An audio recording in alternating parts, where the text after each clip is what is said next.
Ever feel like life's got a rule book, but no one gave you a copy? I know that feeling. Well, today we're cracking open Florence Scovel Shinn's The Game of Life and How to Play It. Oh, interesting. It's a book that claims to do just that, lay out the rules. You specifically wanted to explore her philosophy. Yeah, I've been meaning to dig into her work. Well, get ready, because she's got some fascinating takes on how to level up your life. I'm intrigued already. She doesn't see life as this endless struggle. Really? Instead, she frames it as a game. A game? Huh. I kind of like that. Takes the pressure off a bit, doesn't it? Right. Every game has its rules. True. And for Shin, those rules, they're rooted in spirituality. Okay, so how does that work? Well, one of her core concepts is this idea that life operates like a boomerang. A boomerang, like what goes around comes around. Exactly. Whatever you send out, thoughts, words, actions. It all comes back to you. Exactly. It's like, sometimes you might catch yourself saying, I'm always running late. Oh, tell me about it. I'm the queen of running behind. Well, Shin would say, by saying that, you're actually affirming that reality, Oh, no. placing an order with the universe for even more lateness. You're kidding. It's like those online ads. You know how they seem to know exactly what you're thinking? It's a little freaky, They right? totally. Like our thoughts and words have this hidden power to shape our experiences. That's exactly what she's saying. She calls it the law of karma.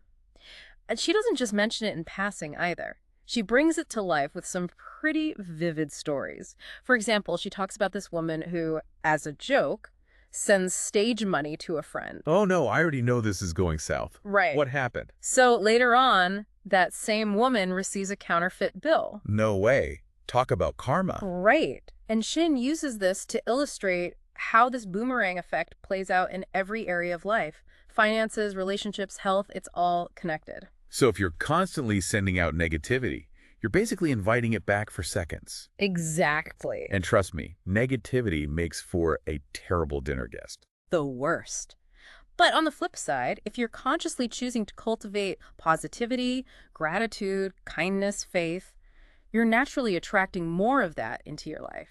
So it's not about wishful thinking. It's about understanding that your thoughts have a real impact. They shape your reality. But how do we actually harness that power? That's where the subconscious mind comes in. Okay, I'm intrigued. We've all heard think positive. Right. But Shin takes it a step further. It's about understanding how our minds actually work, right? Exactly. She dives into the mechanics of it all, explaining the subconscious, conscious, and superconscious mind. She believes the subconscious is like this incredible powerhouse, but it doesn't judge what you feed it. Oh, interesting. It simply takes whatever you impress upon it, your deeply held beliefs, your ingrained fears, and brings them to life.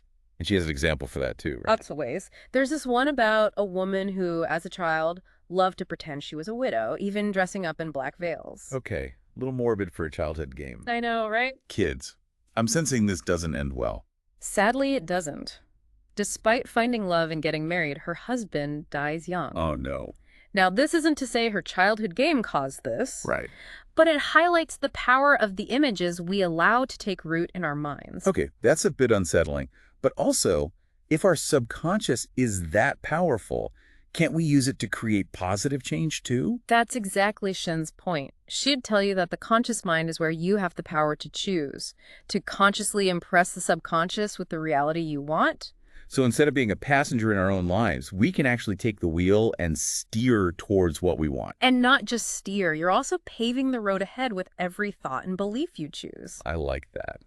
Okay, so we've got to choose our thoughts carefully We do. because they're literally paving the way. Speaking of paving the way, let's talk about the power of the spoken word. Oh, yes. Because it's not just our thoughts that matter, right? Right. Shim believes our words carry weight too. Absolutely. She argues that your words have creative power. They're not just sounds. They carry a vibration that influences your reality. Whoa, okay, so our words have vibrations. They do. And she gives this great example of a man who always missed his bus. Oh, I know people like that. Always blaming the bus, never their own lack of planning. Well, this man would constantly say, I always miss the bus. Uh-oh. His daughter, however, always caught it because that's what she believed. Wow. So he wasn't just stating it, he was actually reinforcing it. He was, making it his reality. His daughter, on the other hand, was affirming a completely different outcome. That's fascinating. So we can accidentally manifest the things we don't want. It highlights how easily we can fall into the trap of negative self-talk without even realizing it. Criticizing ourselves, complaining, speaking fearfully about the future, it all adds up. And according to Shinn, we're essentially putting in an order to the universe with every word we utter. We are. One large serving of self-doubt, please. Extra negativity on the side. It's as if we're constantly affirming, whether we mean to or not, the reality we're experiencing. Shinn would say it's time to become more intentional about our language because our words have the power to build us up or tear us down. I'm starting to see a theme here. Our thoughts, our words, they all have this ripple effect. But what about when things are genuinely tough? Well, Shinn has some intriguing things to say about resistance. Like when things aren't going our way. Exactly. She believes that resisting problems actually gives them more power over us. Wait, really? Because my first instinct is usually to put up a fight when something's wrong. It's a natural reaction. But Shinn suggests a different approach. Acceptance, forgiveness, and looking for the good, even in challenging situations. This is where her concept of non-resistance comes in. Okay, I think we need to unpack that because non-resistance could be easily misinterpreted as just giving up. Right. It's not about being passive, is it? Not at all. Think of it like this. She tells a story about a woman who was afraid to walk under ladders. You know that old superstition? Who doesn't know that one? It's practically hardwired into our DNA. So for this woman, it became this recurring obstacle. Every time she saw a ladder, she'd go out of her way to avoid it. Finally, she decided to face her fear head-on and walk under it. And I bet you're going to tell me the ladder magically disappeared. Well, when she went back to walk under it again, it was gone. No way. But the real magic wasn't about a disappearing ladder. It was about what shifted within her when she chose to stop resisting and face her fear. So she changed her energy, her expectation, and the situation shifted too. Exactly. It's about understanding that we have the power to choose our response, even when things feel scary or uncertain. And that's a powerful example of how our inner world is always reflected in our outer circumstances. Okay, so non-resistance is about surrendering control, but not in a passive, giving up kind of way. Right. It's about surrendering to something bigger than ourselves, trusting that there's a higher plan unfolding. Yes. And trusting that there's often a bigger picture, a divine plan, even when we can't see it in the moment. This is where another one of her key principles comes into play. The law of substitution, or what she calls divine selection. So instead of desperately clinging to a specific outcome, like getting that dream job or marrying a certain someone, Yes. Shinn is saying, hey, maybe the universe has an even better plan, but you're blocking it with your limited vision. Exactly. She illustrates this with a story about a woman who was fixated on marrying one particular man. Let me guess, it wasn't meant to be. Not quite. When she finally surrendered her desire to what Shinn calls the divine selection, she ended up meeting someone even better, someone who truly aligned with her. And she probably would have missed him completely if she had gotten what she thought she wanted in the first place. It's like that saying, sometimes you have to let go of the good to make room for the great. It's about recognizing that our desires often come from a place of lack, a belief that we need something outside ourselves to be happy. But when we surrender to the divine design, we open ourselves up to receiving the infinite possibilities that are already available to us. That's a powerful message. But how do we know what the divine selection even is? How do we tap into that higher guidance? Well, Shinn would say that's where intuition comes in, that inner wisdom that's always there guiding us toward our highest good. Okay, let's talk about that, because intuition can be a tricky thing. It can. It's like that quiet whisper amidst all the noise of our thoughts and doubts. How do we learn to trust it, especially when it seems to defy logic? Shinn encourages her readers to start paying attention to those intuitive nudges, those hunches that often come in unexpected ways but can lead to surprisingly positive outcomes. Okay, I'm all about a good story. Give me an example. She tells a great story about a woman trying to decide between two job offers. One was in New York City, the other in Palm Beach. Logically, both had their pros and cons. So it was a real toss-up, no clear winner. Exactly. And then, out of nowhere, she smells Palm Beach. Wait, what? She just randomly gets a whiff of the beach? Yes. And it wasn't a faint memory. It was vivid, as if she were actually there. Wow. She takes it as a sign and accepts the Palm Beach offer, which ends up being the perfect fit. Okay, I love that story. It shows that intuition can speak to us in the most unexpected ways. I'm putting pay attention to random smells in my manifestation journal right now. It's about learning to recognize those subtle or not so subtle signs and trusting them, even if they don't initially make sense to our rational minds. So intuition is like our inner compass, always pointing us in the right direction. But it's not enough to just passively wait for those signs to fall into our laps. Right. We have to meet the universe halfway. Exactly. Shin talks a lot about active faith, taking inspired action toward our goals, even if there's no tangible proof that it's working yet. She uses the phrase digging ditches. Okay, gotta love a good ditch-digging metaphor. Oh. What does she mean by that? It basically means taking steps towards your goals, even when there's no guarantee of success, no visible evidence that it's working. It's about demonstrating your faith through your actions. Yes. Like, I'm building this bridge even though I can't see the other side yet. Exactly. She tells a story about a woman who wanted to find an apartment during a housing shortage. Oh, that's rough. It seemed impossible, but instead of giving in to that scarcity mindset, she bought new blankets in preparation. She was making room for her desires to manifest, setting the stage for what she wanted to attract. Precisely. It demonstrated her unwavering faith that she would find the perfect apartment. And guess what? Of course she did. She did. The universe loves that kind of bold action, that willingness to take a leap of faith. Shin would agree. She believed that faith without works is dead. It's about aligning your actions with your desires, showing the universe you're serious about making your dreams a reality. Okay, so we've got this boomerang effect with our thoughts and words. The power of the subconscious, non-resistance, intuition, digging ditches, and divine selection. It's a lot, right? It's a lot to take in. Is there anything else we should know to truly master this game of life, according to Shinn? Well, Shin would say that all of these principles are fueled by one ultimate power, love. And not just romantic love, but love as a universal force. Okay, let's talk about love.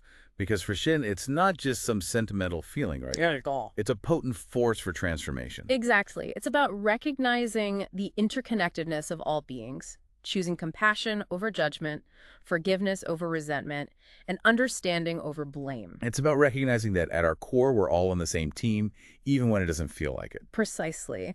And she shares this compelling story about an actress who was struggling with a severe skin condition. Turns out a lot of it stemmed from resentment towards a jealous colleague who was trying to sabotage her. Wow, so her own negative emotions were manifesting as a physical ailment. That's wild. It was eating away at her, both internally and externally. But once she made the conscious decision to replace that resentment with love and compassion, Her skin cleared up. yes. It was a gradual process, of course, but she noticed a significant improvement. And I bet she probably gave a better performance, too, without all that negativity dragging her down. Yeah, It's amazing how our energy can impact every aspect of our lives. exactly. For Shin, love wasn't just an emotion, it was a potent force that unlocks higher spiritual laws. It has a ripple effect on every area of our lives. It's not about being naive or ignoring real problems. No. It's about choosing to respond with love and compassion, even when it's challenging. It's about recognizing that love has a vibratory frequency that's far more powerful than any negativity or fear we might encounter. It's about choosing to align ourselves with that higher frequency. Because love ultimately is the name of the game. Is. It's the secret ingredient that makes all this spiritual wisdom come to life, wouldn't you say? Absolutely. It's the common thread that runs through all of Shin's stories, all of the principles, all the wisdom she shares. Love isn't just something we experience, it's a force we embody, a choice we make in every moment, in every interaction. And that choice, to show up with love, has the power to transform not just our own lives, but the world around us. That's a powerful message, and a good place to pause for now. There's so much more to uncover in the game of life and how to play it.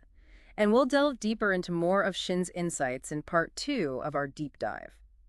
So we're back, diving deeper into Florence Scovel Shinn's The Game of Life and How to Play It. I'm ready for more. Last time, we left off talking about love as this incredible transformative force. Right, love is a force. But, it's one thing to say love conquers all. Yeah. But how do we actually put that into practice in everyday life? That's the million-dollar question, isn't it? It's easy to get caught up in the day-to-day. Right. Dealing with difficult people, unexpected challenges, those moments that make you want to chuck the rule book out the window. Shin would say those are the moments when it's most important to remember the rules of the game. Okay, so even when it's hard. Especially then. Yeah. She believed that everything, even the frustrating stuff, is an opportunity to practice love. Even when someone cuts you off in traffic. Yeah. Or your boss dumps a mountain of work on your plate right before you're about to leave for vacation. Especially then, because those are the moments when we're really challenged to step outside of our ego, Yeah. our immediate reactions, and choose a higher response. Okay, so it's not about pretending that everything is always perfect No, or suppressing those not-so-lovely feelings. exactly. It's about recognizing that we always have a choice. We can react with anger, fear, resentment, or we can choose to respond with love. It's about shifting our internal dialogue from Right. judgment and blame to understanding and compassion. Which, let's be honest, is easier said than done. Our default setting, especially when we're stressed or triggered, is often to go into fight or flight mode. It definitely takes practice. And Shinn provides tools for that. Remember our conversation about the power of the spoken word? Yes, our words have vibrations. They do. Well, she actually gives specific affirmations Oh, I love affirmation. designed to help cultivate more love and dissolve negativity. Okay, give me one. Give me one that'll really amp up those love vibes. One of her favorites is, "Divine love now dissolves and dissipates every wrong condition in my mind, body, and affairs." Wow, I can practically feel the negativity melting away already. But it's not just about mindlessly repeating words, right? Right? It's about embodying that feeling, that energy of love. That's it, exactly. And she also emphasized the importance of blessing those who challenge us, even our so-called enemies. Wait, hold up. Blessing our enemies. That sounds a little like turning the other cheek. It's not about condoning bad behavior or being a doormat. It's about recognizing that on a spiritual level, we are all interconnected. Sending out love and blessings, even to those who we feel have wronged us, is a way of raising our own vibration. It neutralizes their power to harm us. It's like taking back your power, but not through force or anger. Right. It's about tapping into that universal love that's always available to us. Precisely. And remember the boomerang effect we talked about earlier? What goes around comes around. Exactly. By sending out love, even in challenging situations, we invite more of it back into our own lives. Okay, that makes sense. So let's say we're working on practicing love, sending out those good vibes, even when it's tough. What's the next step in leveling up our game of life? Shinn believed that a key part of mastering the game is recognizing that there's a bigger plan unfolding, a divine design that's unique to each of us. This is where that whole perfect self-expression idea comes in, right? Finding that thing, that purpose we're meant to fulfill. Yes, she called it the divine design. And she believed it encompassed every aspect of our lives. Like what? Our careers, relationships, health, even our finances. So it's not just about finding your dream job. It's about aligning your entire life with your unique purpose. Exactly. And she believed this divine design is something we're all born with, like a blueprint that's just waiting for us to discover it and bring it to life. Okay, but how do we actually do that? How do we tap into that blueprint? That's where things get really interesting. Shinn believed we can't always figure it out with our logical minds alone. Sometimes we have to tap into our intuition, that inner guidance that whispers to us, nudging us in the right direction. So it's about learning to listen to those hunches, those gut feelings, even if they don't seem rational at first. Exactly. Those hunches can be like divine breadcrumbs leading us towards our destiny. She encourages us to ask for clear guidance. How? What do we say? To say, "Infinite Spirit, reveal to me the divine design of my life. Let me see clearly the perfect plan." I love that. It's like we're asking the universe to show us the way, to illuminate the path that's meant for us. But how do we know when we're actually on the right track? That's a great question. What if we're following the wrong breadcrumb trail? Shinn would say that when you're in alignment with your divine design, it feels effortless, joyful, deeply fulfilling. So if it feels like you're pushing a boulder uphill, you might need to check your compass. Precisely. She wrote that perfect self-expression is never labor. It is something we are drawn to, something that holds our attention, something that feels like play. That makes a lot of sense. Think about those times when you're doing something you truly love, something you're passionate about. You completely lose track of time. It energizes you rather than draining you. Yes. Pay attention to what lights you up, what makes you feel most alive. Those are clues to your unique divine design. So follow your bliss, right? Yeah. Don't be afraid to explore those interests, those passions, even if they lead you in unexpected directions. That's what Shinn would say. Now, speaking of unexpected directions, let's talk about something a little more practical. Finances. Ah, yes, money. Because bills don't pay themselves, even if you are living your best spiritual life. What did Shin have to say about prosperity? Shin had some radical ideas about abundance. She believed it was our birthright to be prosperous, to have all our needs met, and to experience overflowing abundance in all areas of life. Okay, now that's a belief system I can get behind. But how do we actually make that happen? Because visualizing a pile of money doesn't seem to magically make it appear in my bank account. Right, it's not quite that simple. Shin believed it starts with shifting our consciousness around money. Okay, let's talk about the moolah. Because I know Shin had some pretty unique perspectives on prosperity. She did. She talked about money as a manifestation of good, a symbol of freedom and limitless possibility. So it's not about worshiping money or being greedy. Right. It's about seeing it as a tool for good, a resource for creating the life we want and making a positive impact. Exactly. She wrote that the supply needed for our perfect self-expression is always at hand. So if you're holding back on pursuing your dreams because you're worried about money, Shin would say that fear is holding you back from stepping into your greatness.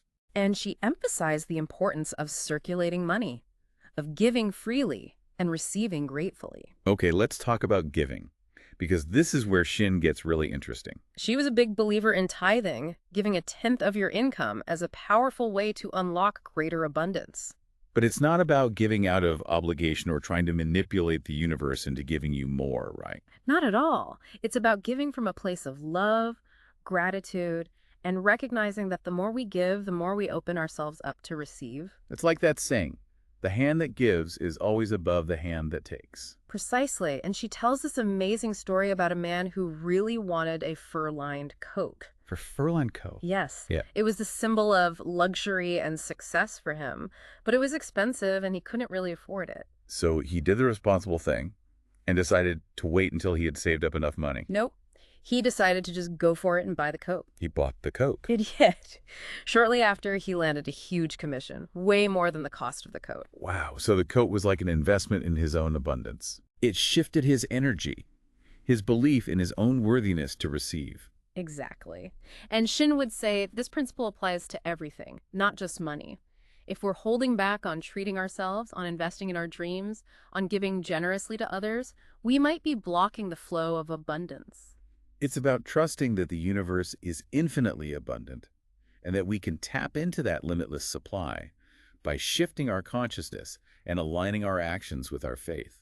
And that's a great point to transition to another one of Shin's key principles, recognizing our own power to create our reality. And it all starts with those subconscious beliefs that might be holding us back. Okay, so time to do some deep inner work and get real about those limiting beliefs. It's like that saying, your beliefs become your thoughts become your words become your actions become your reality. Exactly. If we're subconsciously convinced we're not worthy of wealth or love or success, that's what we're going to manifest in our lives. And Shin gives us tools for rewriting those subconscious scripts, right? She does. Remember how we talked about affirmations and visualizations? Yes. Those are all about consciously choosing the thoughts and beliefs we want to cultivate. It's like training our minds to expect good things, to believe in our own limitless potential. Exactly. And she also talked about a powerful technique called casting the burden, which is all about letting go of worries, fears, and negative thoughts. Okay, this casting the burden idea sounds intriguing. It's like giving those worries to the universe and saying, here you go, you deal with it. Yes, it's about recognizing that we don't have to carry those burdens alone. She encourages us to say, I cast this burden on the Christ within and I go free. The Christ within. It's that higher self, that divine spark that resides in each of us. It's the part of us that's always connected to source, to infinite wisdom, to limitless love. So it's about surrendering our problems to that higher power, trusting that it knows how to handle them better than we ever could. And as we let go, we free up our energy to focus on the good, to create the life we truly desire. It's like making space for miracles to happen. Shin believed that miracles are always possible when we align ourselves with the spiritual laws of the universe. Okay, so we're casting our burdens, we're trusting in the divine design, we're practicing love, and we're starting to really feel those abundance vibes.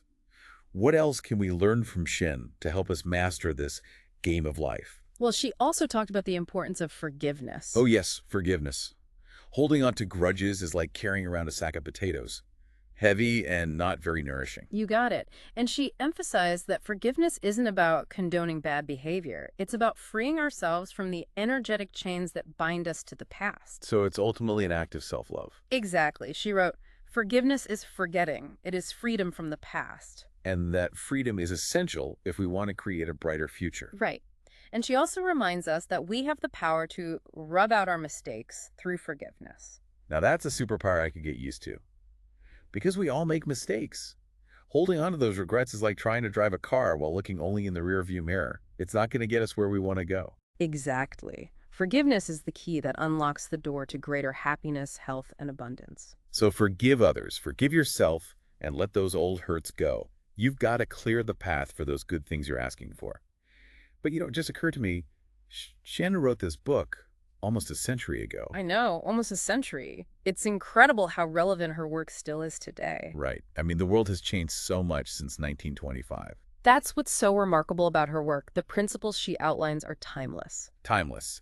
Like those classic board games that never go out of style. No matter how much technology advances, there's something about them that continues to resonate. Exactly. The game itself might change, the circumstances might shift, but those underlying principles remain the same. So whether you're navigating the ups and downs of the stock market, trying to find your soulmate, or dealing with a global pandemic, the principles in the game of life can help you make more empowered choices. They're tools for self-mastery, for understanding how our minds work, and for creating a more joyful, abundant, and fulfilling life. It's amazing how much wisdom is packed into this book. It's like a treasure chest, and every time you open it, you discover something new. Absolutely. And we've only just scratched the surface in this deep dive. Which is why we're not done yet. We're going to wrap things up with some final thoughts and takeaways in part 3 of our deep dive into Florence Scovel Shinn's The Game of Life and How to Play It. Don't go anywhere. We're back for the final round of our deep dive into Florence Scovel Shinn's The Game of Life and How to Play It. I love this book. Me too. From boomerangs to blessings, we've covered a lot of ground. Oh, yeah. But there's one more piece of Shinn's wisdom I wanted to unpack before we wrap things up. She talks a lot about denials and affirmations and how powerful they can be when it comes to shaping our reality. It's a fascinating concept, isn't it? It is. The idea that we can literally speak our desired reality into being. But it's not just about positive thinking, right? Right. Shinn emphasizes the importance of both affirming what we do want and denying, rejecting those limiting beliefs that might be holding us back. Exactly. It's like clearing out the weeds in a garden to make room for the beautiful flowers and plants you want to grow. You can't have one without the other. So how do we actually put this into practice? Can you give me an example? Let's say you're struggling financially. Instead of just affirming, "I am wealthy," which might feel a million miles away from your current reality, you could start by denying the belief in lack that might be ingrained in your subconscious. Okay, so I might say something like, I deny the belief in lack. I am open and receptive to abundance in all its forms. Exactly. You're acknowledging the limiting belief, then consciously choosing to release it and embrace a more empowering truth. You could then follow that with a powerful affirmation, something like, "Infinite Spirit, open the way for my financial freedom. Guide me toward opportunities to create and experience abundance in my life." It's about being specific, intentional, and really embodying that energy of what you're calling forth. Yes. Visualizing yourself already living that abundant life. Precisely. And Shinn was a big believer in the power of gratitude. She encouraged readers to give thanks for their blessings, both big and small, and to give thanks even before seeing the physical manifestation of what they were desiring. It's about cultivating that unwavering faith, that knowing that what we've asked for is already on its way. Yes. Like ordering something online and knowing it's on the delivery truck even if you haven't received it yet. Exactly. As Shinn wrote, "Before you call, I shall answer."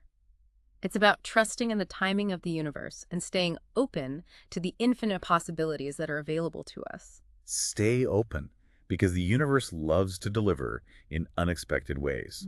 It might not always look exactly how we pictured it, but it will always be for our highest good. Absolutely. But as we've been discussing throughout our deep dive, it's not enough to just think positive thoughts and recite affirmations. We have to be willing to meet the universe halfway, to take inspire action towards those desires. Because faith without works is dead, right? Right. It's about digging those ditches, taking those leaps of faith, and trusting that we're being guided every step of the way. Shin believed that when we align our thoughts, words, and actions with the spiritual laws of the universe, miracles can happen. And sometimes those miracles come disguised as challenges or opportunities for growth. Which is a good reminder that the game of life, just like any good game, has its ups and downs, its twists and turns. It It's does. not always going to be easy, but it will always be an adventure. And like any good adventure, it's not really about the destination. It's about the journey itself. So true. The lessons learned, the growth experienced, the connections made along the way. I have to say, exploring Florence Scovel Shinn's The Game of Life and How to Play It has given me a whole new perspective, a new set of tools for navigating this wild ride we call life. It's a reminder that we're not just passive players in some predetermined game.